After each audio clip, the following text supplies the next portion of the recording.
Hello everyone, स्वागत है आप सभी का आपके अपने यूट्यूब चैनल लक्ष्य चुनेंगे ज्ञान से यूट्यूब चैनल पर। दोस्तों मेरा नाम है राम जी और आप देख रहे हैं अपना यूट्यूब चैनल लक्ष्य चुनेंगे ज्ञान से। तो सबसे पहले सभी दोस्तों को मेरा प्यार भरा नमस्कार। तो दोस्तों चलिए आज की वीडियो को शुरू करते हैं। दोस्तों जैसा कि आप वीडियो को टाइटल और थंबनेल पे देख ही चुके हैं, ये वीडियो क्लास 10 की एनसीईआरटी मैथ की वीडियो है, यानी कि ये प्रथम वीडियो है। और आज से हम सभी क्लास 10 की एनसीईआरटी मैथ की शुरुआत करने जा रहे हैं। हम सभी सबसे पहले प्रथम चैप्टर से शुरुआत करेंगे, जो कि अपने क्लास 10 की एनसीईआरटी मैथ का प्रथम चैप्टर होता है, वो है वास्तविक संख्याएं का। ठीक है दोस्तों, चलिए अपने टाइम को वेस्ट करते हुए अच्छे प्रकार से अपने क्लास 10 एनसीईआरटी मैथ की शुरुआत कर लेते हैं। और हाँ, चैनल पर नया है तो प्लीज चैनल को सब्सक्राइब कर दो, क्योंकि यहाँ पर आप सभी को ऐसे ही कंटेंट मिलते रहेंगे। तो चलो दोस्तों अपने टाइम को वेस्ट करते हुए अच्छी प्रकार से शुरुआत कर लेते हैं, क्योंकि दोस्तों हम सभी जानते हैं कि जो भी अपनी वास्तविक संख्याएं या जो भी संख्याएं होती हैं, उन्हें सबसे पहले अच्छी प्रकार से जानना आवश्यक होता है कि प्राकृतिक संख्या क्या होती है, पूर्ण संख्या क्या होती है, पूर्णांक क्या होती है, परिमेय संख्या, अपरिमेय संख्या, वास्तविक संख्या, ये सब क्या होती हैं। इनको पहले बिल्कुल अच्छी प्रकार से हमें समझना पड़ेगा, फिर हम अपने इस चैप्टर की ओर आगे बढ़ पाएंगे, जो कि हमारी वास्तविक संख्याओं का चैप्टर है। ठीक है ना। तो चलो दोस्तों मेरे टाइम को वेस्ट करते हुए सबसे पहले हम अच्छी प्रकार से यहाँ पे नंबर सिस्टम यानी कि संख्या पद्धति को पूरी तरह से जान लेते हैं। फिर यहाँ पे अपने चैप्टर में दिए गए यूक्लिड विभाजन और यहाँ पे जो भी आगे की प्रश्नावली जो भी दिया गया है एक्सरसाइज, उनको अच्छी प्रकार से कंप्लीट करेंगे। सबसे पहले हम इस चैप्टर के बेस को अच्छी प्रकार से क्लियर कर लेते हैं।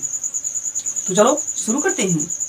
दोस्तों यहाँ पे चलो हम सबसे पहले संख्या पद्धति यानी कि नंबर सिस्टम को अच्छी प्रकार से जान लेते हैं, क्योंकि हमारे इस चैप्टर का एक अंग बन जाता है।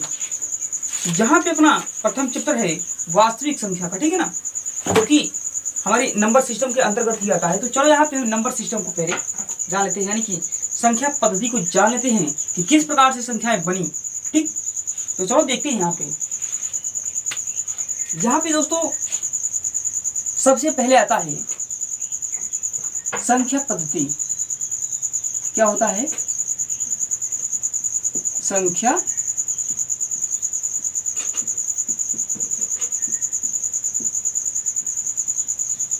यहाँ पे संख्या पद्धति होता है, यानी कि जो पूरी संख्याएं होती हैं सभी को मिला के वो होता है हमारा संख्या पद्धति। तो चलो हम सबसे पहले इनको राइट डाउन कर लेते हैं पूरे स्ट्रक्चर को, फिर अच्छी प्रकार से आप लोगों को क्लियर करा देते हैं। तो यहाँ पे अब इसके बाद आता है, अब ये बंट गया दो भागों में।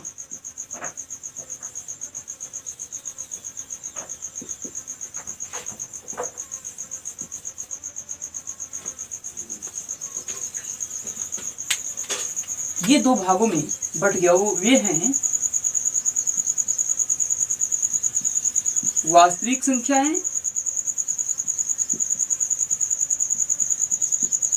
और यहाँ पे काल्पनिक संख्याएं।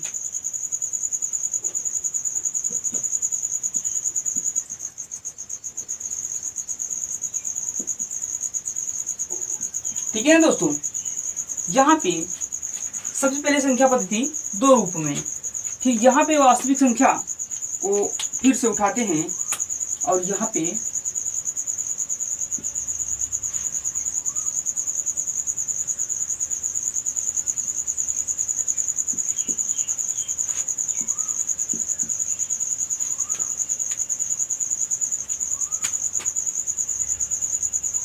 फिर आ गया ये परिमेय संख्याएं। ये बढ़ गया, ये हो गया अपरिमेय संख्याओं में।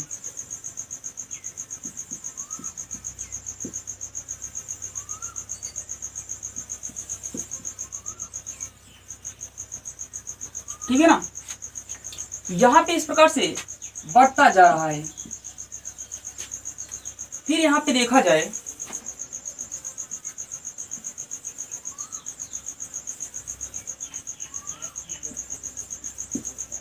तो फिर यहाँ पे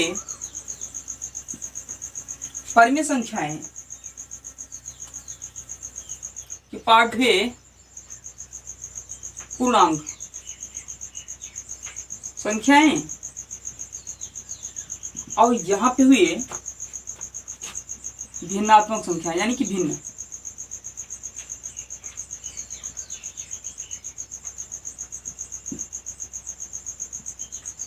ठीक है ना,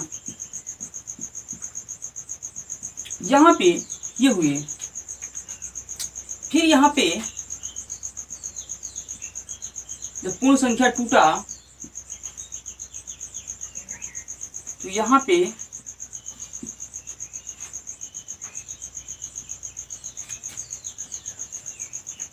हो गया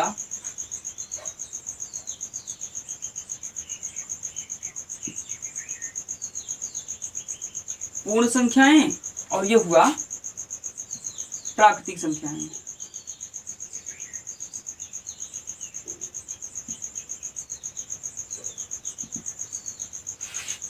ठीक है ना दोस्तों, यहाँ पे आप सभी पहले इसको अच्छी प्रकार से देख लीजिए कि यहाँ पे ये किस प्रकार का स्ट्रक्चर है। तो चलो यहाँ पे अच्छी प्रकार से कुछ समझ लेते हैं।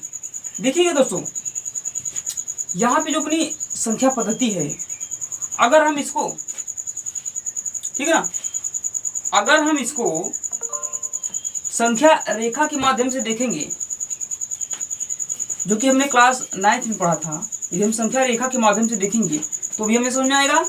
यानी कि हम लोगों ने 9th में तो संख्या रेखा पर देखा था और हम इसको ऐसे ही समझेंगे फिर भी हमारे समझ में आएगा। तो देखो, हम यहाँ पे बताने का प्रयास कर रहे हैं, आप लोग समझिएगा। ठीक है ना, यहाँ पे सबसे पहला आता है प्राकृतिक संख्या।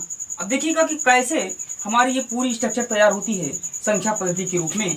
और फिर हमें हमारा जो चैप्टर है वास्तविक संख्याओं का, वो भी इसी में आता है, और काल्पनिक संख्याएं, जिसको तो हम अभी तक जानते ही नहीं, यानी कि हम अपर लेवल में उसकी तैयारी करते हैं वो है। तो चलो यहाँ पे देखते हैं, पहला है अपना प्राकृतिक संख्या। तो प्राकृतिक संख्या क्या होती है? देखिए दोस्तों, वे संख्याएं, ठीक है ना, कौन सी? वे संख्याएं जो गिनती की संख्याएं होती हैं, वे होती हैं प्राकृतिक संख्याएं। जैसे हुआ 1 2 3 4 5 6 7 8 9 10 11 12, इसी प्रकार से 10 20 50 100 500 1000 10,000 20,000 इत्यादि अनंत तक ऊपर की ओर। यानी कि जो शुरू से लेकर 1 से लेकर अनंत तक की ओर जाने वाली संख्याएं, गिनती की संख्याएं ही प्राकृतिक संख्याएं कहलाती हैं। क्या कहलाती हैं? प्राकृतिक संख्याएं। प्राकृतिक संख्याएं कौन सी होती हैं? यहाँ पे हम लिख देंगे प्राकृतिक संख्याएं वे होती हैं 1 2 3 4 डैश 8 9 10 इसी प्रकार से अनंत तक। ठीक है ना, तो ये हमारी होती हैं प्राकृतिक संख्याएं, जो कि हमारी शुरू की संख्याएं होती हैं। सबसे शुरुआत वाली जो संख्याएं होती हैं वे होती हैं प्राकृतिक संख्याएं। क्या कहलाती हैं? प्राकृतिक संख्याएं। यानी कि जो हम गिनती करते हैं, गणना करते हैं, जो गणन की संख्याएं होती हैं, जो गिनती की संख्याएं होती हैं, उन्हीं को बोलते हैं प्राकृतिक संख्याएं। और प्राकृतिक संख्याएं कहाँ से शुरू होती हैं? तो प्राकृतिक संख्याएं 1 से शुरू होती हैं, 0 से शुरू नहीं होती हैं, वे 1 से शुरू होती हैं। कहाँ से शुरू होती हैं? प्राकृतिक संख्याएं 1 से शुरू होकर अनंत की ओर, यानी कि ऊपर की ओर अनंत तक जाती हैं, वही हमारी प्राकृतिक संख्याएं होती हैं। प्राकृतिक संख्याएं आप सभी को क्लियर हो गया होगा कि वे संख्याएं जो गिनती की संख्याएं होती हैं, ठीक है ना, या जो गणन की संख्याएं होती हैं, या 1 से लेकर अनंत तक की ओर जो भी संख्याएं होती हैं, 1 2 3 4 5 6 7 8 9 10 लगातार जो भी संख्याएं होती हैं, वे हमारी होती हैं प्राकृतिक संख्याएं। ठीक है ना, तो यहाँ पे आप सभी को प्राकृतिक संख्या क्लियर हो गया। प्राकृतिक संख्याएं वे होती हैं जो गिनती की संख्याएं होती हैं, या जो गणन की संख्याएं होती हैं, उनको हम प्राकृतिक संख्या बोलते हैं। ठीक है ना, तो यहाँ पे प्राकृतिक संख्या आप लोगों को क्लियर हो गया होगा। अब चलिए यहाँ पे आगे की ओर चलते हैं। प्राकृतिक संख्या तो आप लोगों को क्लियर हो गया, गिनती की संख्याओं को ही प्राकृतिक संख्याएं कहते हैं, और वो संख्याएं 1 से लेकर अनंत तक की ओर जाती हैं, ऊपर की ओर जाती हैं। फिर भी अब चलिए हम अगले की ओर चलते हैं ना। तो देखो यहाँ पे प्राकृतिक संख्या को हम लोगों ने अच्छी प्रकार से समझा कि गिनती की संख्याएं जो होती हैं। अब चलो यहाँ पे हम चलते हैं पूर्ण संख्याएं क्या होती हैं। देखिए दोस्तों, जो हमारी प्राकृतिक संख्याएं होती हैं वे हमारी 1 से लेकर शुरू होती हैं और अनंत की ओर ऊपर की ओर जाती हैं, ठीक है ना। उसी प्रकार से जो पूर्ण संख्याएं होंगी वो शून्य से शुरू होकर ऊपर की ओर जाएंगी, यानी कि शून्य से लेकर ऊपर की ओर अनंत की ओर जो संख्याएं जाती हैं वे हमारी होती हैं पूर्ण संख्याएं, ठीक है ना। क्या होती हैं? पूर्ण संख्याएं होती हैं, यानी कि शून्य 1 2 3 4 5 6 7 8 9 10 लगातार ऊपर की ओर 10 20 50 100 लाख 10,000 20,000 जो भी होती हैं वे हमारी होती हैं पूर्ण संख्याएं, ठीक है ना। यहाँ पे हमने बताया कि जो प्राकृतिक संख्याएं होती हैं वे 1 से शुरू होकर अनंत की ओर ऊपर की ओर जाती हैं, जबकि यहाँ पे पूर्ण संख्या की बात की जाए तो पूर्ण संख्या 0 से शुरू होकर अनंत की ओर जाती है। तो दोस्तों यहाँ पे यदि हम इसके पहले अगर 0 को भी ऐड हम कर देते हैं तो हमारी प्राकृतिक संख्या पूर्ण संख्या बन जाती है। क्या बन जाती है? पूर्ण संख्या बन जाती है, क्योंकि ये संख्या शुरू 0 से शुरू होकर अनंत की ओर जा रही है, तो ये हमारी संख्या बन गई पूर्ण संख्या। और यहीं पे यदि 1 से शुरू होकर ऊपर की ओर जा रही है तो हमारी हुई प्राकृतिक संख्या। यानी कि प्राकृतिक संख्या और पूर्ण संख्या में केवल थोड़ा सा अंतर है, वो अंतर यह है कि हमारी प्राकृतिक संख्या होती है वे 1 से शुरू होकर ऊपर की ओर जाएंगी, अनंत तक जाएंगी, जबकि जो पूर्ण संख्या होंगी वे 0 से शुरू होकर अनंत की ओर ऊपर की ओर जाएंगी। यानी कि जो संख्याएं प्राकृतिक संख्याओं में आती हैं वही संख्याएं पूर्ण संख्याओं में भी आती हैं, केवल 0 को छोड़कर। क्योंकि यहाँ पे जो पूर्ण संख्या होती है वो यहाँ पे शुरू से लेकर ऊपर की ओर जाती है, यानी कि 0 से लेकर ऊपर की ओर जाती है, जबकि प्राकृतिक संख्याएं 1 से लेकर ऊपर की ओर अनंत की ओर जाती हैं। जबकि जो पूर्णांक संख्या होती है तो पूर्णांक संख्या के अंदर हमें पूर्ण संख्याएं और यहाँ पे प्राकृतिक संख्याएं तथा प्राकृतिक संख्याओं के समान, ठीक है ना, प्राकृतिक संख्याओं के समान या प्राकृतिक संख्याओं के संगत ऋणात्मक भी शामिल होते हैं। किसमें? पूर्णांक संख्याओं में, ठीक है ना। जहाँ पे पूर्णांक संख्याओं का ये कॉन्सेप्ट होता है कि प्राकृतिक संख्याओं के समान ऋणात्मक मान भी आते हैं, तो यहाँ पे हम उनको भी यहाँ पे ऐड कर देते हैं। यहाँ पे हमारा हो जाता है प्राकृतिक संख्याओं के समान अंक।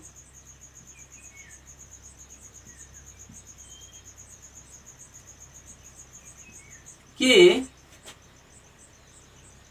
संगत ऋणात्मक, ठीक है ना। जैसे यहाँ पे हुए -1 -2 -3 ETC, ठीक है ना। यहाँ पे अब हमारा कॉन्सेप्ट क्लियर हो जाता है कि यहाँ पे जो पूर्णांक संख्याएं होती हैं तो पूर्णांक संख्याओं के अंतर्गत हमें प्राकृतिक संख्या, पूर्ण संख्या और प्राकृतिक संख्याओं के समान या प्राकृतिक संख्याओं के संगत ऋणात्मक जो होते हैं, जब हम उनको यहाँ पे एक साथ इकट्ठा करते हैं तो यहाँ पे हमारा बनता है पूर्णांक संख्याएं। और यहाँ पे प्राकृतिक संख्याओं के संगत जो ऋणात्मक मान होते हैं वो वही होते हैं जैसे कि प्राकृतिक संख्या होती है 1 से लेकर ऊपर की ओर अनंत की ओर जाती है, उसी प्रकार से उसके संगत ऋणात्मक जो मान होते हैं वे -1 से चलेंगे, ठीक है ना। जैसे वे +1 से लेकर ऊपर की ओर जा रहे हैं प्राकृतिक संख्या, तो यहाँ पे प्राकृतिक संख्याओं के संगत ऋणात्मक पूर्णांक होंगे जो -1 से लेकर पीछे की ओर अनंत की ओर -2 -3 -3 -4 -5 डैश -100 अनंत तक की ओर जाती हैं। वे होती हैं प्राकृतिक संख्याओं के संगत ऋणात्मक मान। तो यहाँ पे प्राकृतिक संख्याओं के संगत ऋणात्मक मान और यहाँ पे प्राकृतिक संख्याएं जो कि 1 से लेकर ऊपर की ओर जाती हैं और पूर्ण संख्याएं जो कि 0 से लेकर ऊपर की ओर जाती हैं। जब हम इन तीनों को इकट्ठा करते हैं तो यहाँ पे हमें प्राप्त हो जाता है पूर्णांक संख्याएं। तो हमें क्या होता है? हमें प्राप्त हो जाता है पूर्णांक संख्याएं, ठीक है ना। तो यहाँ पे अब कॉन्सेप्ट ये क्लियर होता है। तो यहाँ पे यदि हम लिखें कि पूर्णांक संख्याएं क्या होती हैं तो यहाँ पे हम इस प्रकार से लिख सकते हैं कि प्राकृतिक संख्या प्लस प्राकृतिक संख्या की संगत ऋणात्मक मान प्लस पूर्ण संख्या, ठीक है ना। जब यहाँ पे ये चीज इतना इकट्ठा होगा तो हमारा बन जाएगा पूर्णांक संख्याएं।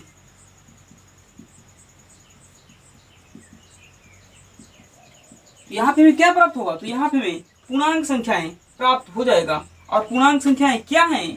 तो पूर्णांक संख्याएं हो जाएंगी शून्य से शुरू होंगी, क्योंकि शून्य से ऊपर की ओर संख्याएं पूर्ण संख्याएं और 1 से लेकर ऊपर की ओर प्राकृतिक संख्या, और -1 से लेकर और नीचे ऋणात्मक दिशा की ओर जो होगी वो प्राकृतिक संख्याओं की संगत ऋणात्मक पूर्णांक होगी। तो यहाँ पे क्योंकि प्राकृतिक संख्या 1 से शुरू होती है और पूर्ण संख्या 0 से शुरू होती है और अंक वही दोहराए जाते हैं, तो यहाँ पे हम उन्हीं अंकों को बार बार नहीं लिखेंगे, यहाँ हम 0 से शुरू होकर सभी अंकों को लिख देंगे और फिर ऋणात्मक मान भी लिख देंगे। तो वो हमारे हो जाएंगे पूर्ण संख्याएं।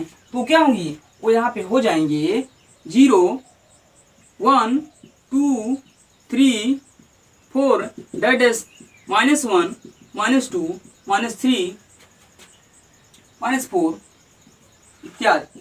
तो यहाँ पे जो भी ये संख्याएं जो होंगी वो हमारी हो जाएंगी पूर्णांक संख्याएं, या इसको हम इस प्रकार से भी लिख सकते हैं कि -1, -2, -3, -4 that is 0, 1, 2, 3, 4, 5, 6, 7 etc इत्यादि अनंत की ओर। यही कि इस प्रकार की जो संख्याएं होंगी वे हमारी कौन सी संख्याएं होंगी, वो संख्या होंगी पूर्णांक संख्याएं। यहाँ पे पूर्णांक संख्याएं आप लोगों को क्लियर हो गया होगा, क्लियर हुआ कि नहीं?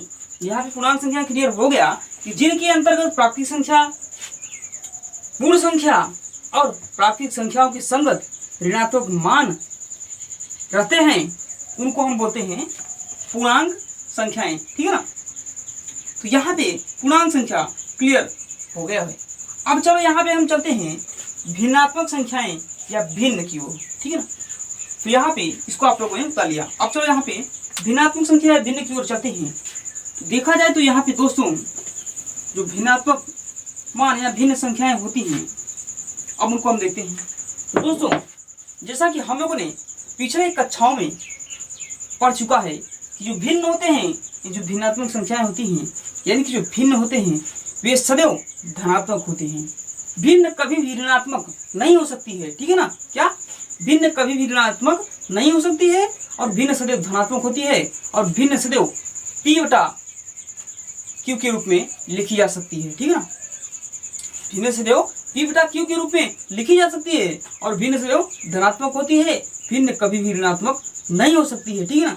तो यहाँ पे ये होता है कि जो भिन्नात्मक संख्याएं या जो भिन्न संख्याएं होती हैं वे सदैव धनात्मक संख्याएं होती हैं और उनको हम सदैव P/Q के रूप में लिख सकते हैं। वही संख्या यहाँ पे भिन्नात्मक संख्याएं या भिन्न कहलाती हैं, ठीक है ना। तो यहाँ पे इसे देख लिया जाए, यहाँ पे 2/4, यहाँ पे ये हमारा जो 2/4 है ये यहाँ पे भिन्नात्मक संख्याएं या भिन्न हैं, क्योंकि यहाँ पे ये संख्याएं प्लस के रूप में हैं और प्लस यहाँ पे 3/2। तो यहाँ पे आप लोग देख सकते हैं कि 2/4 प्लस 3/2 ये दोनों धनात्मक संख्याएं हैं। तो ये जो यहाँ पे हैं ये भिन्न हैं, ठीक है ना। और यहाँ पे अगर हम इनके P/Q से भी तुलना करेंगे तो यहाँ पे जब बराबर करके हम P/Q रखेंगे, यानी कि जो P होता है वो अंश को दर्शाता है और यहाँ पे जो Q होता है वे हर को दर्शाता है, ठीक है ना। किसमें? भिन्न में। तो यहाँ पे दोनों संख्याएं यानी कि P/Q जो अंश और हर हैं वे दोनों यहाँ पे धनात्मक होने चाहिए, ठीक है ना। तो यहाँ पे देख लीजिए, यहाँ पे 2 है, क्या है 2 यहाँ पे प्लस में है ना। P यहाँ पे अगर हम इसकी तुलना करेंगे तो यहाँ पे जो 2 है वे P जो है ये भी धनात्मक है और यहाँ पे जो हर यहाँ पे 4 है Q ये भी धनात्मक है। इसी प्रकार से इसमें देखें 3, इसकी अगर तुलना करें तो ये भी यहाँ पे धनात्मक है और यहाँ पे 2 देखें तो ये भी धनात्मक है। तो यहाँ पे इस प्रकार की जो संख्याएं हैं वे यहाँ पे होती हैं भिन्नात्मक संख्याएं, और यहाँ पे Q बराबर 0 भी नहीं होना चाहिए, ठीक है ना। यहाँ पे जो P/Q के रूप के मान होंगे तो यहाँ पे धनात्मक तो होने चाहिए, लेकिन यहाँ पे जो Q का मान होगा वे धनात्मक हो, लेकिन यहाँ पे Q बराबर 0 नहीं होना चाहिए। तब यहाँ पे ये हमारी भिन्नात्मक संख्याएं या भिन्न संख्याएं कहलाती हैं। तो हमें उम्मीद है कि आप सभी को भिन्न और भिन्नात्मक संख्याएं क्लियर हो गया होगा कि भिन्न संख्याएं वे संख्याएं कहलाती हैं या भिन्नात्मक संख्याएं वे संख्याएं कहलाती हैं या भिन्न वे संख्याएं कहलाती हैं जो कि सदैव धनात्मक होती हैं और जिनको हम P/Q के रूप में लिख सकते हैं, जहाँ P का मान 0 हो सकता है लेकिन Q का मान 0 नहीं हो सकता है। यहाँ पे P जो होता है वे अंश को दर्शाता है और यहाँ पे Q जो होता है वे हर को दर्शाता है, तो हर का मान 0 नहीं होना चाहिए। तो वे संख्याएं जो होंगी ये होंगी हमारे भिन्नात्मक संख्याएं या भिन्न, ठीक है ना। जैसे यहाँ पे आप लोग उदाहरण के तौर पे देख रहे हैं 2/4 प्लस 3/2, यहाँ पे हमें दोनों संख्याएं 2/4 और 3/2 हमें धनात्मक दिखाई दे रही हैं। और यहाँ पे p बराबर जो भी मान यहाँ पे 2 और 3 दिया है, और q बराबर यहाँ पे 4 दिया है और 2 दिया है, लेकिन यहाँ पे q का मान 4 और 2 है, जबकि 0 नहीं है। और जोड़ने पे भी यहाँ पे 0 नहीं आएगा, उसकी बात तो अलग है, लेकिन यहाँ पे यहाँ पे दोनों का धनात्मक है। तो यहाँ पे इस प्रकार से भिन्न क्लियर हो जाता है। तो दोस्तों अब तक हमने क्या सीखा? अब तक हमने सीखा प्राकृतिक संख्याओं को और प्राकृतिक संख्याओं के संगत ऋणात्मक मान को, और उसके बाद पूर्ण संख्याओं को सीखा। फिर यहाँ पे हम लोगों ने इन तीनों के मेल से यहाँ पे पूर्णांक संख्याओं को बनाया। फिर इसके बाद हम लोगों ने भिन्नात्मक संख्या या भिन्न को जाना कि भिन्न क्या चीज होती है, ठीक है ना। अब यहाँ पे दोस्तों जो भी संख्याएं हैं, जैसे यहाँ पे हुआ अपनी प्राकृतिक संख्या हुई, और यहाँ पे पूर्ण संख्या हुई, और यहाँ पे जो प्राकृतिक संख्याओं के संगत जो भी यहाँ पे ऋणात्मक संख्याएं हैं। अब इन संख्याओं, क्योंकि यहाँ पे ये सभी प्राकृतिक संख्याओं के मेल से बनी है, जैसे प्राकृतिक संख्या में शून्य को जोड़ के यहाँ पे पूर्ण संख्या बनी ना, उसी प्रकार से यहाँ पे प्राकृतिक संख्याओं के संगत जो भी ऋणात्मक मान को लेकर यहाँ पे प्राकृतिक संख्याओं के संगत ऋणात्मक मान को बनाया गया। तो देखिएगा दोस्तों, यहाँ पे जो प्राकृतिक संख्या है, या ये संख्या है या ये संख्या है, क्योंकि यहाँ पे पहला तो प्राकृतिक संख्या है, तो प्राकृतिक संख्याओं में भी अब यहाँ पे हम जो प्राकृतिक संख्या है, अब इसमें भी हम आप सभी को जो भी है भाज्य संख्या, अभाज्य संख्या, ठीक है ना, सम संख्याएं, विषम संख्याएं, यहाँ पे हम उनको डिटेल वाइज नहीं बता रहे, क्योंकि आप सभी उनको जानते हो, ठीक है ना। बिल्कुल आप सभी उनको पहले से ही क्लियर कर चुके हो, क्योंकि यदि हम निकालेंगे तो सभी में वो भी निकलती जाएंगी। प्राकृतिक संख्याओं में ही वो संख्याएं हैं, और यहाँ पे प्राकृतिक संख्याओं के संगत से जो बना है यहाँ पे पूर्ण, इसमें भी हो सकता है। और यहाँ पे पूर्ण संख्याएं जो हैं यहाँ पे भी हो सकती हैं वो संख्याएं, और यहाँ पे पूर्णांक संख्या जो है इसमें प्राप्त हो सकती हैं। तो यहाँ पे और उसी प्रकार से परिमेय संख्या भी प्राप्त हो सकती हैं। तो यहाँ पे हम उनको डिटेल वाइज नहीं बता रहे, क्योंकि आप सभी उनको बिल्कुल पहले से ही क्लियर करके आ चुके हो, ठीक है ना। तो यहाँ पे आप लोग बिल्कुल इस चीज से कंफ्यूज मत रहना, ठीक। यहाँ पे हम मेन स्ट्रक्चर, यानी कि जो संख्या पद्धति का मेन स्ट्रक्चर होता है, मेन ढांचा होता है जिस पर संख्याएं आधारित होती हैं, उसको बता रहे हैं। वो सभी तो पार्ट में टूटते ही हैं, तो उनको आप लोग बिल्कुल जानते ही हो। तो वहाँ पे और यहाँ पे उनको बताने का भी कोई आशय नहीं रहा, तो आप लोग बिल्कुल उनको अच्छी प्रकार जानते हो, इसलिए यहाँ पे हम उन चीज़ों को नहीं बता रहे हैं। जैसे कि यहाँ पे अपनी सम संख्या हुई, विषम संख्या हुई, भाज्य संख्याएं हुई, अभाज्य संख्याएं हुई, इनको तो आप लोग बिल्कुल अच्छी तरह जानते हो। तो उनको क्या करें, अब हम तोड़ेंगे तो इनमें भी हमें मिल जाएंगी वो संख्या, इनमें भी मिलेंगी, यहाँ पे मिलेगा, और इनमें भी, इन सब में भी प्राप्त होगा। तो अगर हम उनको भी ये पार्ट वाइज डिवाइड करेंगे तो यहाँ पे और अनेक पार्ट बन जाएंगे। तो इसलिए यहाँ पे हम उनको नहीं यहाँ पे पार्ट में डिवाइड करें, क्योंकि आप इनको अच्छी प्रकार से जानते हो, ठीक है ना। इसी प्रकार से यहाँ पे जो भिन्नात्मक संख्या यहाँ भिन्न है, तो भिन्न में भी भिन्न जैसे समहर भिन्न हुए, ठीक है ना, क्या जिसे यहाँ पे समहर भिन्न हुए जिनके हर समान होते हैं, ठीक है ना।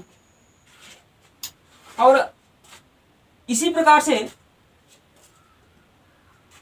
मिश्र भिन्न हुए जैसे, और सही बटा वाले भिन्न हुई। तो यहाँ पे इनमें भी अगर हम पार्ट करेंगे तो इनके भी पार्ट होंगे, लेकिन यहाँ पे हम सभी मेन स्ट्रक्चर को समझ रहे हैं ना, मेन स्ट्रक्चर को यहाँ पे समझ रहे हैं, और इन सबको भी अलग अलग हम पार्ट में डिवाइड नहीं कर रहे हैं। केवल मेन स्ट्रक्चर को, मेन ढांचे को हम सभी प्राप्त कर रहे हैं कि इन पर हमारा बेस है, पूरा यही हमारा बेस है। हम सभी अपने बेस को क्लियर कर रहे हैं। अगर यहाँ पे हम इनको भी डिवाइड करते जाएंगे तो इनमें भी अनेक प्रकार की संख्याएं और उनके अनेक मान प्राप्त होते जाएंगे। तो इसको आप सभी बिल्कुल समझते रहिएगा। यहाँ पे हम इनको डिवाइड नहीं कर रहे हैं, ठीक है ना। यहाँ अपनी मेन संख्या पद्धति को डिवाइड करके इसके अकॉर्डिंग लेकर चल रहे हैं, ठीक।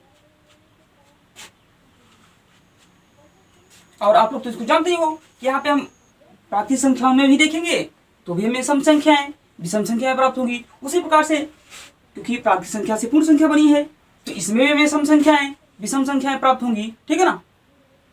और भाज्य संख्याएं, अभाज्य संख्याएं प्राप्त होंगी, और इसी प्रकार इसमें भी भाज्य संख्याएं, अभाज्य संख्याएं प्राप्त होगी, इसमें भी प्राप्त होगा और इसमें भी प्राप्त होगा, ठीक है ना। तो इसलिए आप सभी इनको जानते हैं, तो इसलिए इनको बताने की कोई आवश्यकता यहाँ पे नहीं। इसी प्रकार से इसमें भी प्राप्त हो जाएंगी, इसमें भी प्राप्त होंगी, मान लीजिए यहाँ पे नहीं प्राप्त होंगे और यहाँ पे भी नहीं प्राप्त होंगे और यहाँ पे भी नहीं प्राप्त होंगे, लेकिन यहाँ पे तो प्राप्त होंगे। और इसी प्रकार से भिन्न जो है तो भिन्न में भी हमें समार भिन्न प्राप्त होंगी, मिश्र भिन्न प्राप्त होंगी और यहाँ पे सही बटा वाली भिन्न प्राप्त होंगी। अगर इन सबको भी हम पार्ट में डिवाइड करेंगे तो, लेकिन हमें यहाँ इन सभी को पार्ट में डिवाइड करने की कोई आवश्यकता नहीं है, क्योंकि हमें यहाँ पे मेन स्ट्रक्चर को समझना है, क्योंकि वो जो डिवाइड वाली चीजें हैं उनको हम पहले से ही डिवाइड कर चुके हैं, ठीक है ना, यानी कि पहले पिछली कक्षाओं में उनको अच्छी प्रकार से जान चुके हैं। अब देखो यहाँ पे हम क्या करते हैं, अब यहाँ पे पूर्णांक संख्याएं और भिन्नात्मक संख्याएं यानी कि भिन्न को अब इकट्ठा करके एक नई संख्या बनाते हैं। वो संख्या क्या होगी, जब यहाँ पे हम पूर्णांक संख्याओं और भिन्नात्मक संख्याओं यानी कि भिन्न को जब हम इकट्ठा करते हैं तो हमारी एक नई संख्या बनती है और वो संख्या हमारी है परिमेय संख्याएं, ठीक है ना। वो कौन सी संख्याएं हैं, वे हैं परिमेय संख्याएं।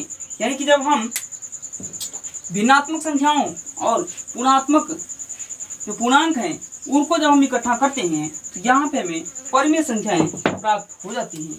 और परिमेय संख्याओं का एक खास कंडीशन ये बन जाता है कि हम p/q के रूप में लिख सकते हैं, जहाँ q का मान 0 नहीं होना चाहिए, क्योंकि दोस्तों ये कॉन्सेप्ट हमें भिन्न में ही मिल गया। तो यहाँ पे जब भिन्न में ही हमें ये कॉन्सेप्ट मिल गया तो यहाँ पे जब इनके और इनको इकट्ठा करेंगे तो जो नया संख्या बनेगा तो यहाँ पे ये कॉन्सेप्ट यहाँ ऊपर भी फॉलो होगा। होगा कि नहीं होगा, क्योंकि यहाँ पे ये कॉन्सेप्ट फॉलो हो रहा है कि वे संख्याएं जिनको हम p/q के रूप में लिख सकते हैं और जहाँ p का मान 0 हो या ना हो, p का मान कुछ भी हो लेकिन q का मान 0 के बराबर नहीं होना चाहिए या 0 नहीं होना चाहिए, वो यहाँ पे कॉन्सेप्ट भिन्नात्मक संख्या या भिन्न संख्या में हमें मिल चुका है। तो यहाँ पे जब भिन्नात्मक संख्याएं और पूर्णात्मक संख्याओं को इकट्ठा करके यहाँ पे हम परिमेय संख्या बनाएंगे तो यहाँ पे कॉन्सेप्ट इसका और इसका भी कॉन्सेप्ट इसमें फॉलो होगा,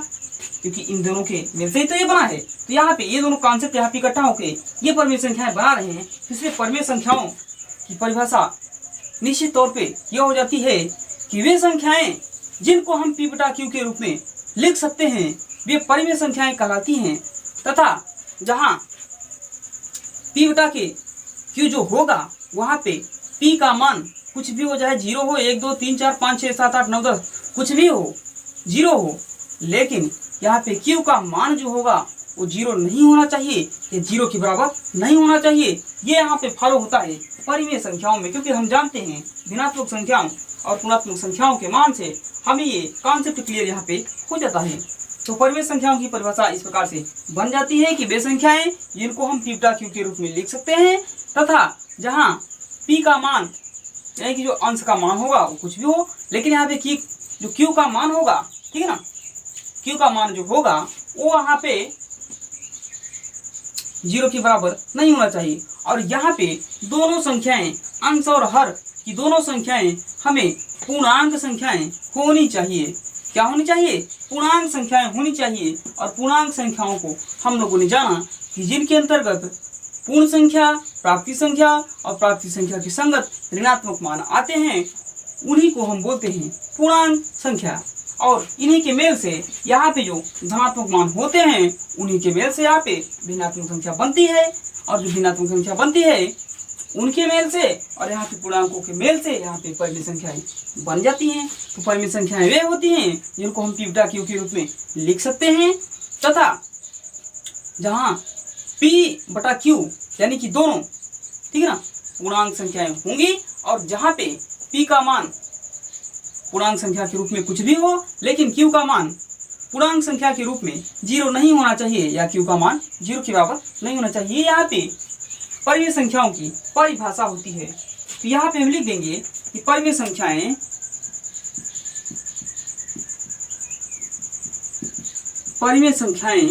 जो होंगी तो यहाँ पे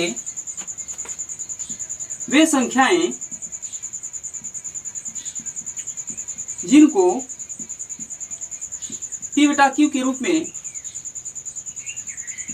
लिख सकते हैं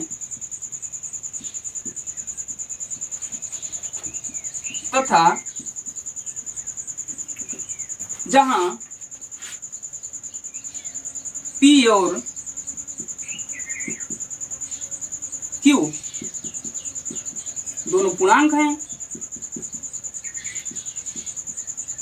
तथा q बराबर 0 नहीं है, ठीक है ना। तो यहाँ पे परिमेय संख्याओं की ये परिभाषा बन जाती है कि वे संख्याएं जिनको हम p बटा q के रूप में लिख सकते हैं तथा जहां p और q दोनों पूर्णांक हैं तथा q बराबर 0 नहीं है। तो यहाँ पे हमें ये क्लियर हो जाता है कि वे संख्याएं जिनको हम p बटा q के रूप में लिख सकते हैं। तो यहाँ पे हम जो भी संख्याएं हैं इनको हम p बटा q के रूप में लिख सकते हैं, यानी कि अंश बटा के हर के रूप में लिख सकते हैं। जो भिन्नात्मक संख्याएं होती हैं वे तो अंश बटा हर के रूप में लिखी जा सकती हैं और लिखी भी जाती हैं, और उसी प्रकार से पूर्णांक संख्याएं होती हैं, और पूर्णांक संख्याएं जो होती हैं तो पूर्णांक संख्याओं के अंतर्गत क्या आते हैं, -1 -2 -3 0 1 2 3 4, तो इनको भी हम अंश बटा हर के रूप में लिख सकते हैं, क्योंकि ये बात सिद्ध की गई है कि सबके बटा हम 1 रख सकते हैं। जैसे यहाँ पे हमने लिया 1 तो इसके बटा भी हम 1 लिख सकते हैं, 2 बटा के 1 भी लिख सकते हैं, इस प्रकार से -3 बटा के 1 भी लिख सकते हैं, और 0 बटा के 1 भी लिख सकते हैं। तो यहाँ पे ये सिद्ध हो जाता है कि यहाँ पे इनको हम p बटा q के रूप में लिख सकते हैं। तो इस प्रकार से यहाँ पे जो भिन्नात्मक संख्या और पूर्णात्मक संख्या के मेल से संख्याएं बनी, फिर यहाँ पे परिमेय संख्याएं बन जाती हैं। और यहाँ पे परिमेय संख्याओं की परिभाषा यहाँ पे लिखा गया है कि वे संख्याएं जिनको p बटा q के रूप में लिख सकते हैं जहाँ p और q दोनों पूर्णांक हैं तथा q बराबर 0 नहीं है। और यहाँ पे p और q मान होंगे वे पूर्णांक होंगे, क्या होंगे, पूर्णांक होंगे, क्योंकि पूर्णांक के अंतर्गत तो संख्याएं आ जाती हैं। जैसे हुआ -1 -2 -3 0 1 2 3 4 इत्यादि, अनंत तक की ऊपर की ओर संख्याएं और अनंत तक की नीचे की ओर संख्याएं, जो भी संख्याएं होती हैं, यानी कि जो भी सभी संख्याएं होती हैं वे पूर्ण संख्याओं के अंतर्गत ही प्राप्त हो जाती हैं। तो इसलिए यहाँ पे जो भी मान होगा तो यहाँ पे जाहिर सी बात है यहाँ पे पूर्णांक संख्या के अंतर्गत आ जाएगा। जो भी यहाँ पे हम परिमेय संख्याओं में रखेंगे तो यहाँ पे p और q दोनों ही मान पूर्णांक संख्याओं के अंतर्गत आएगा। जैसे यहाँ पे एक भी पूर्णांक है, 1 भी है, 2 भी है, 3 भी है, -3 भी है, 1 भी है, तो यहाँ पे सभी मान पूर्णांक में आ भी जा रहे हैं। तो यहाँ पे इस प्रकार से परिमेय संख्याओं की परिभाषा हमने जानी। यहाँ पे पूर्णांक संख्याएं और भिन्नात्मक संख्याओं के मेल से जो भी संख्याएं बनती हैं वे होती हैं हमारी परिमेय संख्याएं, और परिमेय संख्याओं को हम p बटा q के रूप में लिख सकते हैं, जहाँ p का मान और q का मान दोनों का मान पूर्णांक संख्याएं होती हैं, जबकि q का मान, ठीक है ना, जबकि q का मान 0 नहीं होना चाहिए, 0 के बराबर नहीं होना चाहिए, क्योंकि 0 ही पूर्णांक संख्या है। तो यहाँ पे 0 के लिए अपवाद किया गया है कि 0 नहीं होना चाहिए, 0 के बराबर नहीं होना चाहिए। तो वे संख्याएं हमारी क्या कहलाएंगी, वे हमारी संख्याएं कहलाएंगी परिमेय संख्याएं। तो यहाँ पे परिमेय संख्याएं हमारा क्लियर हो गया। अब यहाँ पे चलो हम चलते हैं अपरिमेय संख्याओं की ओर, ठीक है ना। तो हमें उम्मीद है कि आप सभी को परिमेय संख्याएं क्लियर हो गई है। अब चलो यहाँ पे अपरिमेय संख्याओं की ओर चलते हैं। तो दोस्तों यहाँ पे हमने जिस प्रकार से परिमेय संख्याओं की परिभाषा, परिमेय संख्याओं की समझ आप लोगों को दी, उसी प्रकार से अपरिमेय संख्याएं जो होती हैं वे परिमेय संख्याओं के विपरीत होती हैं, लेकिन कॉन्सेप्ट वही फॉलो होता है अपरिमेय संख्याओं में भी, ठीक है ना। जैसे कि परिमेय संख्याओं में फॉलो होता था उसी प्रकार से अपरिमेय संख्याओं में कॉन्सेप्ट फॉलो होता है। तो यहाँ पे परिमेय संख्याएं वे संख्याएं होती हैं जिनको हम p बटा q के रूप में लिख सकते थे, और जहाँ p बटा q दोनों पूर्णांक होते हैं तथा q जो होगा वे 0 नहीं होना चाहिए या 0 के बराबर नहीं होना चाहिए, यानी कि 0 भी पूर्णांक है लेकिन 0 को छोड़कर होना चाहिए, हर एक अंक कोई भी ले सकते हैं। अब यहाँ पे जो अपरिमेय संख्या है, तो अपरिमेय संख्याओं की परिभाषा इस प्रकार से बनती है कि वे संख्याएं जिनको हम p बटा q के रूप में नहीं लिख सकते हैं वे संख्याएं अपरिमेय संख्याएं कहलाती हैं, तथा जहाँ p बटा q जो मान हैं वे दोनों पूर्णांक संख्याएं होने चाहिए, और वहाँ भी q बराबर 0 नहीं होना चाहिए, ठीक है ना। यानी कि परिमेय संख्याओं की जैसी ही परिभाषा अपरिमेय संख्याओं की भी है, लेकिन यहाँ पे कॉन्सेप्ट ये फॉलो हो रहा है कि उनको हम p बटा q के रूप में नहीं लिख सकते हैं, यानी कि उनको हम लिख ही नहीं सकते हैं। और वही चीजें जो परिमेय संख्याओं में फॉलो हो रहा है वही अपरिमेय संख्याओं में भी फॉलो होगा, यानी कि वे संख्याएं जिनको हम p बटा q के रूप में लिख सकते हैं उनको हम परिमेय संख्याएं कहते हैं, तथा p बटा q दोनों पूर्णांक होते हैं तथा q बराबर 0 नहीं होना चाहिए। उसी प्रकार से जो अपरिमेय संख्याएं हैं, तो अपरिमेय संख्याएं वे संख्याएं जिनको हम p बटा q के रूप में नहीं लिख सकते हैं, तथा जहाँ p और q दोनों पूर्णांक हैं तथा q बराबर 0 नहीं होना चाहिए। तो यहाँ पे देखिए वे संख्याएं कौन सी संख्याएं हैं जिनको हम p बटा q के रूप में नहीं लिख सकते। तो यहाँ पे वे संख्याएं इस प्रकार से हैं, जैसे यहाँ पे देखा जाए √2, √3, √5, √6, √7, √9 सॉरी √10, √11 पाई और इसी प्रकार से 0.1 0 1 1 0 1 1 1 0 1 1 1 1 10। ये संख्याएं जो होंगी इनको हम p बटा q के रूप में नहीं लिख सकते हैं, ठीक है ना। इसी प्रकार से जो भी और भी संख्याएं हमें मिलेंगी जिनको हम p बटा q के रूप में नहीं लिख सकते हैं, ये हमारी संख्याएं होंगी अपरिमेय संख्याएं। ये संख्याएं क्या होंगी? ये होंगी हमारी अपरिमेय संख्याएं होंगी, ठीक है ना। अब यहाँ पे देखिए इससे √2 हुआ, √3 हुआ, √5 हुआ, √6 7 10 पाई और यहाँ पे जो भी मान है देखिएगा दोस्तों, यहाँ पे इनका क्लियर मान ना, इनका क्लियर मान नहीं पता है, इनका क्लियर मान हम नहीं निकाल सकते हैं ठीक, इसलिए यहाँ पे हम इनको p बटा q के रूप में नहीं लिख पाएंगे। किनको? यहाँ पे जो संख्याएं दी गई हैं इनको हम, इनका जो एग्जैक्ट वैल्यू निश्चित मान होता है वो निश्चित मान अभी तक पता नहीं है, इसलिए यहाँ पे हम इनको p बटा q के रूप में नहीं लिख सकते, यानी कि अंश और हर के रूप में नहीं लिख सकते हैं। जब जिसका हमें कुछ मान ही नहीं पता है तो उसको हम अंश बटा हर के रूप में कैसे लिख पाएंगे? नहीं लिख पाएंगे, ठीक है ना। जैसे यहाँ पे √2 हुआ, अब √2 का मान यहाँ पे देखेंगे 1.4 1 फिर 1 2 3 4 5 6 7 8 9 10 कुछ भी इसी प्रकार से आता रहेगा, लेकिन वो खत्म नहीं होता है। इसलिए यहाँ पे अगर हम इनको लिखने का प्रयास भी करेंगे तो हम लिखते लिखते लिखते लिखते चले जाएंगे बहुत दूर तक, लेकिन यहाँ पे इस संख्या का मान हमें समाप्त होता हुआ नजर नहीं आएगा। इसलिए यहाँ पे इनको कह दिया गया है कि ये संख्याएं अपरिमेय संख्याएं हैं।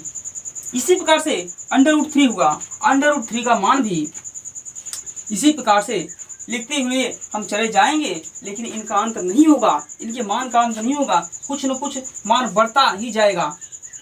इसलिए यहाँ पे हम इनको अंश बटा हर के रूप में लिख ही नहीं सकते। हाँ, यहाँ पे ये बात है कि इतने बटा हम इतना कर सकते हैं, लेकिन ये शुद्धतम रूप नहीं है कि इनके 1 बटा के √2 बटा के 1 √3 बटा के 1 कर देंगे तो ये हमारी परिमेय मतलब कि p बटा q के रूप में लिख गई। नहीं, यहाँ पे गलत होगा। यहाँ पे जैसे √2 है, जब तक हम इनके एग्जैक्ट वैल्यू को प्राप्त नहीं कर लेते हैं तब तक इनको हम यदि इस रूप में लिखते भी हैं तो भी हमारा ये मान शुद्ध नहीं है, इसलिए यहाँ पे इसको अशुद्ध बताया गया है। तो यहाँ पे जो भी √2 √3 √5 जितना भी है इनके मान को हम ठीक नहीं लिख पाते हैं, इसलिए यहाँ पे इनको अपरिमेय संख्याओं के रूप में माना जाता है, ठीक है ना। और यहाँ पे जो भी संख्याएं, ये जो संख्याएं हैं यहाँ पे ये संख्याएं पूर्णांक संख्याएं हैं, इनका अंश जो होगा और इनका हर दोनों पूर्णांक संख्याएं ही होंगी, लेकिन हम इनको p बटा q के रूप में नहीं लिख पाएंगे। और q का मान भी 0 नहीं होना चाहिए कि 0 हम यहाँ पे रख के इनको कर दें, 0 को छोड़कर ही होना चाहिए। इसी प्रकार से यहाँ पे पाई है, जो पाई का जो मान होता है वो 22 बटा के 7 होता है। अगर हम 22 बटा के 7 को देखेंगे तो 22 बटा के 7 जो होगा, अगर हम इसको 22 बटा के 7 को देखेंगे तो ये हमारी परिमेय संख्याओं के अंतर्गत आता है, ठीक है ना। क्योंकि यहाँ पे इसके एग्जैक्ट मान को पता तो नहीं है, लेकिन यहाँ पे फिर भी इसके मान को लगभग मान लिया जाता है 1.4137 जो भी है, इतना मान के इसको हम परिमेय संख्या के अंतर्गत मान लेते हैं। लेकिन यहाँ पे जो पाई है, पाई इस रूप में जो लिखा है, इस रूप की बात हमने नहीं किया। इस रूप का जो है, तो यहाँ पे इस रूप में जो लिखा गया है ये यहाँ पे अपरिमेय संख्या के अंतर्गत आएगा, लेकिन इसी का मान जो है यहाँ पे 22 बटा के 7 ये यहाँ पे परिमेय संख्या के अंतर्गत आएगा, ठीक है ना। तो यहाँ पे ये हमारी अपरिमेय संख्या है, क्योंकि इसका मान हमें एग्जैक्ट नहीं पता है। यहाँ पे लगभग मान यहाँ पे 22 बटा के 7 मान लिया गया है, लेकिन शुद्धतम मान इसका नहीं पता है। ये यहाँ पे केवल मानवता बस 22 बटा के 7 मान लिया गया है। जो 22 बटा के 7 माना गया है उसको यहाँ पे परिमेय संख्याओं के अंतर्गत रखा गया है, लेकिन इसका जो शुद्धतम मान होगा वो अभी तक पता नहीं है, इसलिए यहाँ पे इसको अपरिमेय संख्याओं के अंतर्गत रखा गया है। इसी प्रकार से यहाँ पे √7 √10 √11 इनके भी मान को हम शुद्ध रूप से नहीं निकाल सकते हैं, इसलिए यहाँ पे इनको भी अपरिमेय संख्याओं के अंतर्गत रखा गया है, ठीक है ना। इनके मान को हम निकालते जाएंगे लेकिन इनका अंत नहीं होगा, इसलिए यहाँ इनको अपरिमेय संख्याओं के अंतर्गत रखा गया है। इसी प्रकार से यहाँ पे जो ये संख्याएं हैं 0.1011101111 अनंत, ये भी संख्याएं अनंत हैं, इनको भी हम सूत्रम रूप में नहीं लिख सकते हैं। इस प्रकार से इस प्रकार की संख्याएं इस प्रकार की और इस प्रकार की जो भी संख्याएं आएंगी, हम संख्या पद्धति में नंबर सिस्टम में कहीं भी इन सभी संख्याओं में से अगर हम छांट के देखते हैं, अगर हमें ये संख्याएं अनंत तक कटती नहीं हैं और लगातार बनी रहती हैं, कुछ न कुछ मान आता रहता है, कटता नहीं है, समाप्त नहीं होता है, तो उन संख्याओं को हम अपरिमित संख्याओं के अंतर्गत रख देंगे, बिल्कुल बिना किसी हिचकिचाहट के साथ, ठीक है ना। तो यहाँ पे ये हुआ अपरिमित संख्याएं। हमें उम्मीद है कि आप सभी को परिमित संख्याएं और अपरिमित संख्याएं क्लियर हो गया होगा। परिमित संख्याएं वे संख्याएं होती हैं जिनको हम पीटा क्यू के रूप में लिख सकते हैं, जहाँ पी और क्यू दोनों पूर्णांक संख्याएं होती हैं तथा क्यू का मान 0 के बराबर नहीं होना चाहिए। वहीं यदि अपरिमित संख्या की बात की जाए तो वे संख्याएं जिनको हम पीटा क्यू के रूप में नहीं लिख सकते हैं तथा जहाँ पी और क्यू का मान होगा वो पूर्णांक संख्या ही होना चाहिए, लेकिन क्यू का मान यहाँ भी 0 नहीं होना चाहिए। ये दोनों संख्याएं होती हैं, यानी कि ये संख्याएं अपरिमित संख्याएं होती हैं। तो यहाँ पे परिमित संख्याएं और अपरिमित संख्याएं हम लोगों ने अच्छी प्रकार से क्लियर कर लिया है। अब हम यहाँ पे चलते हैं अगले की ओर। जब हम परिमेय संख्याएं और अपरिमेय संख्याओं, ठीक है ना, जब हम परिमेय संख्याओं और अपरिमेय संख्याओं को इकट्ठा कर देंगे, यानी कि जो संख्याएं अनंत तक है उनको और जिनका अंत है उनको, जब हम इन दोनों को इकट्ठा कर देंगे तब हमारी प्राप्त हो जाएगी वास्तविक संख्या। और जो वास्तविक संख्या है जो कि हमारे इस चैप्टर है वास्तविक संख्याओं का जो चैप्टर है, यहाँ पे हमारा चैप्टर यहाँ पे प्राप्त हो जाता है। यहाँ पे देख लीजिए वास्तविक संख्याएं हमें कैसे प्राप्त हुई। वास्तविक संख्याओं के अंतर्गत हमें परिमेय संख्याएं और अपरिमेय संख्याएं, यानी कि अनंत संख्याएं और अंत संख्याओं के मेल से जो भी यहाँ पे बना, ये यहाँ पे हुआ वास्तविक संख्याएं। तो यहाँ पे दोस्तों आप सभी देख सकते हैं, यहाँ पे प्राकृतिक संख्याओं के मेल से प्राकृतिक संख्याएं जो बनी, प्राकृतिक संख्याएं फिर पूर्णांक संख्याएं उससे बनी, फिर यहाँ पे इसी से प्राकृतिक संख्याओं के सतत ऋणात्मक मान जो प्राप्त हुए और यहाँ पे इन तीनों के मेल से जो पूर्ण संख्याएं प्राप्त हुई और उसी प्रकार से उन्हीं में से छांट के जो भी धनात्मक मान हुए उनसे भिन्नात्मक संख्याएं प्राप्त हुई और इन दोनों के मेल से यहाँ पे परिमेय संख्या प्राप्त हुई और परिमेय संख्या जो प्राप्त हुई पीटा क्यू के रूप में लिखी जा सकती हैं। और जबकि उन्हीं के विपरीत संख्याएं होती हैं अलग से, इस संख्या पद्धति में वे होती हैं अपरिमेय संख्याएं जिनको हम पीटा क्यू के रूप में लिख ही नहीं सकते। जब जिनको हम पीटा क्यू के रूप में लिख ही नहीं सकते उनको और जिनको हम पीटा क्यू के रूप में लिख सकते हैं, इन दोनों को किनको इन दोनों को इनको और इनको जब हम इकट्ठा कर देंगे, एक साथ रख देंगे, मिक्स कर देंगे, घोल देंगे, तो वही संख्याएं हमारी वास्तविक संख्याएं प्राप्त हो जाती हैं। यानी कि परिमेय संख्याओं और अपरिमेय संख्याओं के मेल से जो भी संख्याएं बनती हैं उनको हम कहते हैं वास्तविक संख्याएं। क्या कहते हैं? वास्तविक संख्याएं। तो वास्तविक संख्याओं की परिभाषा इस प्रकार से क्लियर हो जाती है कि परिमेय संख्याओं और अपरिमेय संख्याओं के मेल से जो भी संख्याएं बनती हैं उनको हम बोलते हैं वास्तविक संख्याएं, ठीक है ना। तो यहाँ पे इस प्रकार से वास्तविक संख्याएं यहाँ पे हमें क्लियर हो गया है कि वास्तविक संख्याएं क्या होती हैं। तो हम यहाँ पे बता देंगे कि वे संख्याएं जिनके अंतर्गत परिमेय संख्याएं और अपरिमेय संख्याएं सम्मिलित होती हैं उनको हम बोलते हैं वास्तविक संख्याएं।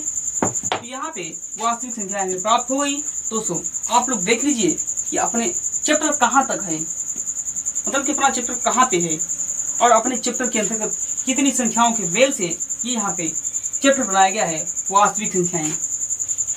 तो यहाँ पे वास्तविक संख्याओं की परिभाषा में क्लियर हो गई और वास्तविक संख्याओं को बिल्कुल अच्छी प्रकार से हम लोगों ने जाना कि वे संख्याएं, ठीक है ना, जिनके अंतर्गत परिमेय संख्याएं और अपरिमेय संख्याएं आती हैं, यानी कि परिमेय संख्याएं और अपरिमेय संख्याओं के मेल से जो भी संख्याएं बनती हैं उनको हम बोलेंगे वास्तविक संख्याएं। यहाँ पे क्लियर हो गया, ठीक है ना। तो यहाँ पे देख लीजिए कि वास्तविक संख्याएं बराबर यहाँ पे हो जाएगा परिमेय संख्याएं प्लस अपरिमेय संख्याएं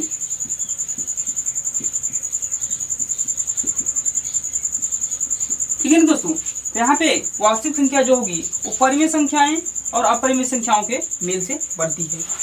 ये यहाँ पे वास्तविक संख्या भी क्लियर हो गई है, ठीक है, कि जिनके अंतर्गत परिमेय संख्या और अपरिमेय संख्या आती है। अपरिमेय संख्या के अंतर्गत ये सभी संख्याएं आएंगी, फिर अपरिमेय संख्याओं के अंतर्गत जो भी संख्याएं आएंगी जो पीटा क्यू के रूप में नहीं लिखी जा सकती हैं, और यहाँ पे जो परिमेय संख्याएं हैं वे पीटा क्यू के रूप में लिखी जा सकती हैं। यहाँ पे जो भी संख्याएं हैं इनके अंतर्गत जितनी भी संख्याएं आती हैं, इनको हम सभी को पूर्णांक संख्याओं को, भिन्नात्मक संख्याओं को, पूर्ण संख्याओं को, प्राकृतिक संख्याओं को और प्राकृतिक संख्याओं के संगत ऋणात्मक पूर्णांक जो होंगे इन सभी को हम पीटा क्यू के रूप में लिख सकते हैं। लेकिन यहाँ पे जो अपरिमेय संख्याएं हैं, अपरिमेय संख्या जैसे √5 हुआ, √3 हुआ, √2 हुआ, 5 हुआ, 0.1011011110 यहाँ पे इस प्रकार की जो संख्या डायरेक्ट अनंत तक जो भी संख्याएं हैं उनको हम पीटा क्यू के रूप में नहीं लिख सकते हैं। तो यहाँ पे वे हुई अपरिमेय संख्याएं। अब जब हम इस प्रकार की संख्याओं इनको हम पीटा क्यू के रूप में नहीं लिख सकते हैं उनको, और यहाँ पे जो भी यहाँ पे संख्याएं हैं, परिमेय संख्याएं, पूर्णांक संख्याएं, भिन्नात्मक संख्याएं, पूर्ण संख्याएं, प्राकृतिक संख्याएं, प्राकृतिक संख्याओं के संगत ऋणात्मक मान, इनको जब हम एक साथ इकट्ठा कर देंगे तो हमारी वही बन जाएंगी वास्तविक संख्याएं। तो वास्तविक संख्याएं बिल्कुल अच्छी प्रकार से यहाँ पे क्लियर हो गई है। तो यहाँ पे अब हम चलते हैं काल्पनिक संख्या पे। किस पे चलते हैं? काल्पनिक संख्याओं पे चलते हैं। तो चलो यहाँ पे हम काल्पनिक संख्याओं को देख लेते हैं। यहाँ पे हमने वास्तविक संख्याओं को बिल्कुल अच्छी प्रकार से जान लिया। अब हम चलते हैं यहाँ पे काल्पनिक संख्याओं की ओर।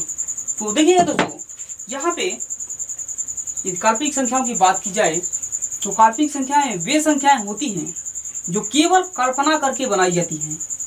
कैसे बनाई जाती हैं? जो केवल कल्पना करके बनाई जाती हैं, जो केवल अवधारणाओं पर आधारित होती हैं, यानी कि जिनकी हम कल्पना करते हैं लेकिन वो वास्तव में होती नहीं है, वही को बोलते हैं यहाँ पे हम काल्पनिक संख्याएं। ठीक है ना?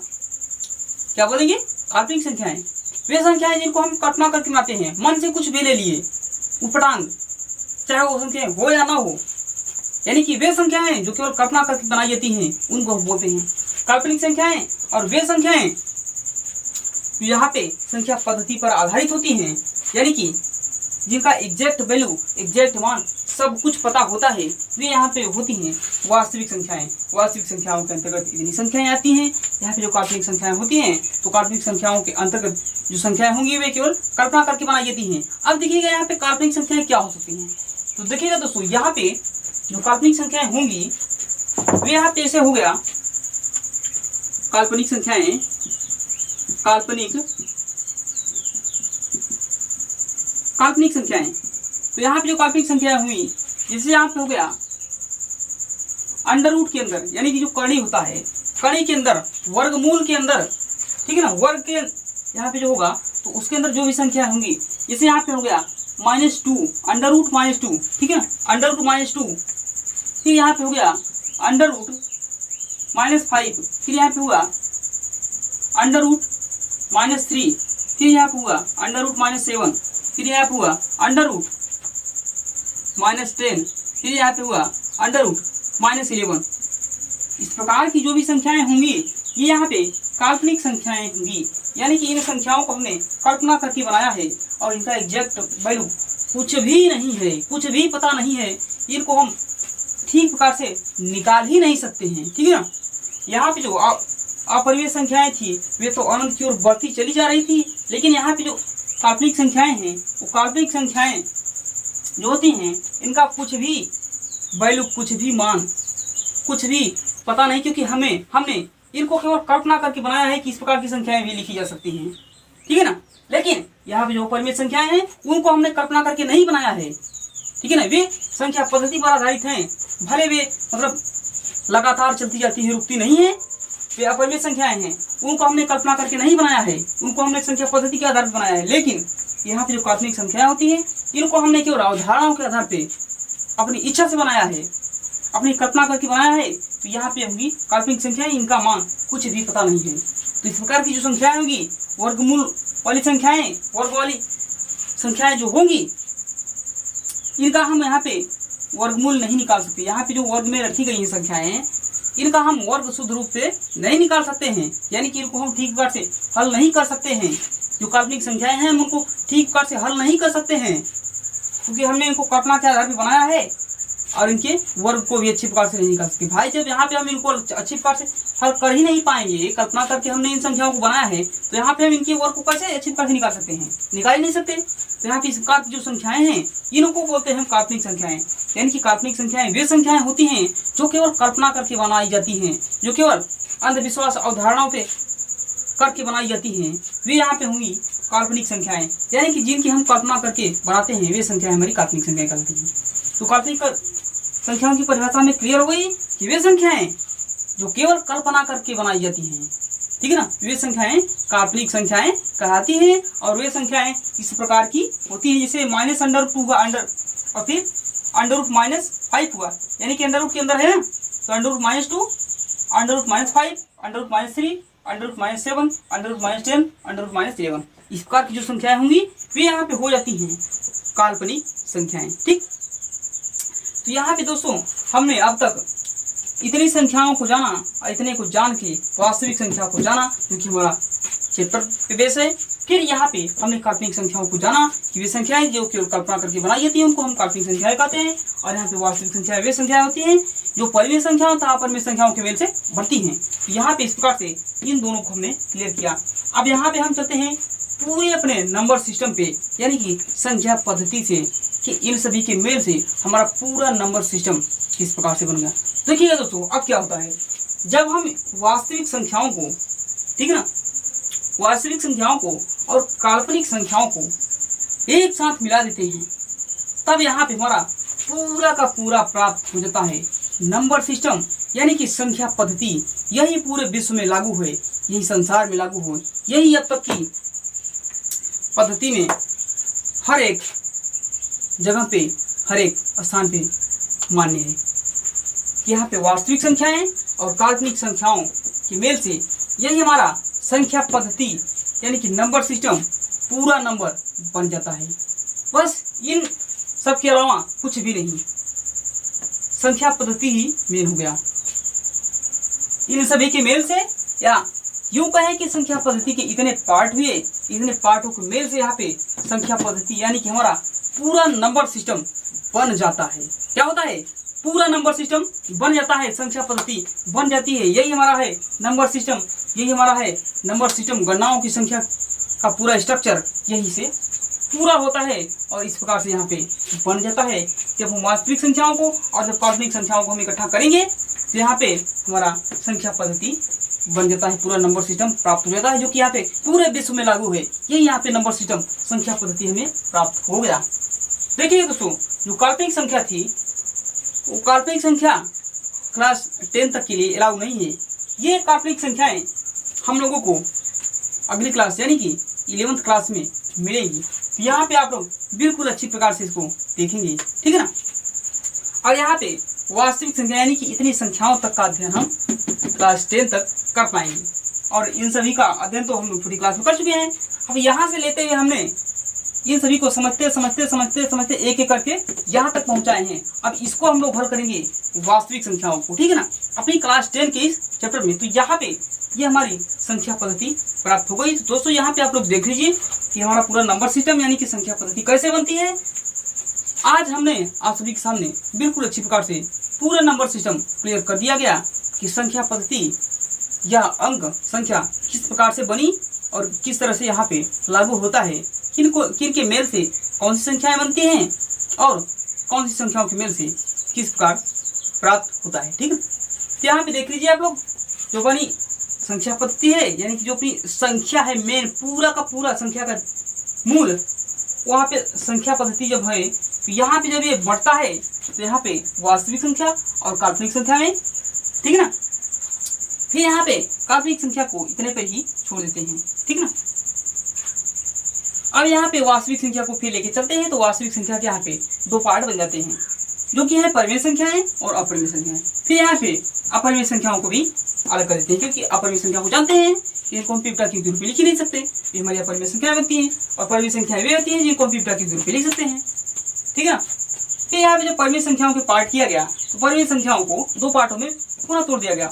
वे हैं यानी कि दो पार्टों को जोड़कर परिमेय संख्या बनी या अपरिमेय संख्या को तोड़ेंगे तो भी तो दो पार्ट में टूटेगा। इसी प्रकार से इनको भी अगर तोड़ेंगे तो ये भी दो पार्ट में टूटेगा, और हमें इन दोनों को मिला देंगे तो यहाँ पे संख्या हमें मिल जाएगा। तो इस प्रकार से इनको जब हम खंड में तोड़े तो यहाँ पे दो खंड में टूटा, फिर यहाँ पे इनको हमने पहले अलग रखा, फिर यहाँ पे अब इनको हमने खंड में तोड़ा तो यहाँ पे दो खंड में टूट गया, एक हुआ परिमेय संख्या और एक हुआ अपरिमेय संख्या। फिर यहाँ पे हमने इनको अलग रखा और यहाँ पे फिर हम इसको तोड़ेंगे इनको खंड में तो यहाँ पे हमें दो खंड फिर प्राप्त हुए, पूर्णांक संख्याएं और यहाँ पे भिन्नात्मक संख्याएं।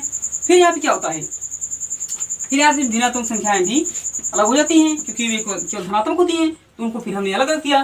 फिर यहाँ पे हमने रखा पूर्णांक संख्याएं। जब हम पूर्णांक संख्याओं को तोड़ा तो यहाँ पूर्णांक संख्याएं 3 भागों में बट गई। फिर यहाँ पे हुई पूर्ण संख्याएं, प्राकृतिक संख्याएं और प्राकृतिक संख्याओं के संगत ऋणात्मक मान। ठीक है ना। तो यहाँ पे इस प्रकार से अपना पूरा नंबर सिस्टम प्राप्त हो गया।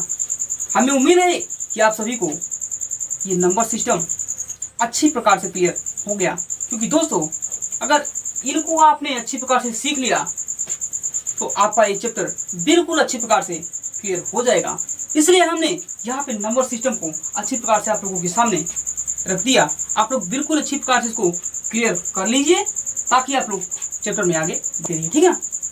तो यहाँ पे क्लास 10 एनसीईआरटी मैथ का जो यहाँ पे प्रथम चैप्टर है वास्तविक संख्याएं, तो वास्तविक संख्याओं का ये प्रथम लेक्चर था। तो आप लोग बिल्कुल इसको अच्छी प्रकार से क्लियर कर लीजिए, फिर हम इसके अगले लेक्चर की ओर बढ़ेंगे। ठीक है। तो यहाँ पे बस आज की वीडियो को यही रखना चाहेंगे। आज का वीडियो कैसा लगा हमें कमेंट बॉक्स में जरूर बताइए, और वीडियो पसंद आए तो वीडियो को लाइक करें, चैनल को सब्सक्राइब करें और वीडियो को शेयर करना ना भूलें। थैंक यू दोस्तों, नमस्कार।